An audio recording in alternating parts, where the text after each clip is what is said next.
আজকে দেশ স্বাধীন হওয়ার 57 বছর পেরিয়ে গেছে, আমরা ভালো মানুষ পাই নাই, ঠিক কিনা বলেন? যতগুলো পেয়েছি সব চোর আর বাটপা। ঠিক ভাই কথা বলেন না কেন? মন খারাপ হচ্ছে? আমি তো নাম ধরে কাউকে কিছু বলি নাই ভাই। কয়টা চোরের প্রমাণ নেবেন? এই বাংলাদেশে বাড়ি করলে যে খরচ, ওরা বেগুম পাড়ায় বাড়ি করছে অন্য দেশে। এগুলো কার টাকা? ওদের টাকা না, আপনাদের মতো জোকার গরিব ভাইদের, রিক্সাওয়ালাদের টাকা, আপনাদের মতো ভাইদের টাকা। বড় কষ্ট শোনা ভাইরা, এত কোরআন আমরা শুনি, হাদিস শুনি, ভালো মানুষকে আমরা সিলেক্ট করতে পারি না।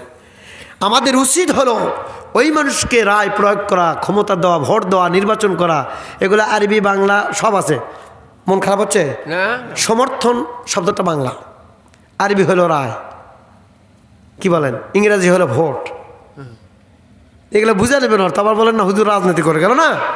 আমি রাজনীতির নট পলিটিক্যাল পার্টি পার্সন, আমি কোনো পলিটিক্যাল রাজনীতির নেতাও না, কেউ না। আমার কথা হলো নামাজ পড়ে রোজা করে ইসলাম মানে, নামাজ সারা জীবন পড়লাম কিন্তু অন্যায় সাপোর্ট করলাম, আমার নামাজ তো কাজে আসবে না। শোনো ভাই, কিচ্ছুই হবে না। আমি 2 মণ নিয়েছি গাভীর দুধ, ওর মধ্যে যদি হাফ কেজি কেরাসিন মারে কেউ, যে ভাই আমার দেওয়ার কিছু না, আমি কেরাসিন দিলাম, আমার মধ্যে নেওয়া যাবে না। আরে মানুষ বাজারের থেকে মাছ আনতে পান ভেনো করে না, যে এই পড়েছে মাকে সর ব্যাগের মধ্যে একটা পান মাকে যদি মাছ দেয়, কথা বলেন না কেন? তাহলে এটাই যদি হয়, তাহলে যেই পাত্রে দুধ সেই পাত্রে কেরোসিনের তেল কেমনি থাকে? শোনা ভাইরা, কেউ ভুল বুঝবেন না।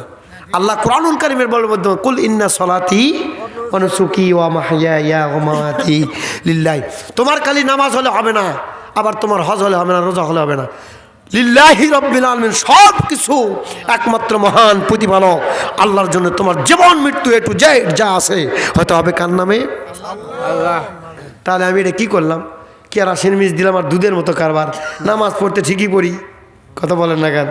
মসজিদে যায় আমার মতো বাবাজি করছে, কাতার সোজা করো, জমির যাদিকে হাজি সাহেবের সবগুলো আল ব্যাঁকা, ওটি খালি কোদাল মারিছে ব্যাঁকা করে, মেয়ে মানছে ভুরুল লাগান ব্যাঁকা করে ভালোছে করছে, দেখি তো 4 ইঞ্চি 4 মুখে বড় করলে কয় ইঞ্চি 1 হাত হয়ে গেল। ঠিক আছে, কি হবে শোনো ভাই নামাজ দিয়ে? মন খারাপ হচ্ছে? না না, খারাপ। আমি নবীর বিষয়ে যে কথা বলছি শোনেন, কত দামি কথা, নবী কি বলেছে আর আমাদের জন্য কি করে নাই, আমরা কি করলাম। এবার বন্ধুগণ, ফাতিমা রাদিয়াল্লাহু আনহা কাঁদতেছেন, সঙ্গে সঙ্গে আবু বকর সিদ্দিক রাদিয়াল্লাহু বলে, মা কাঁদো কেন?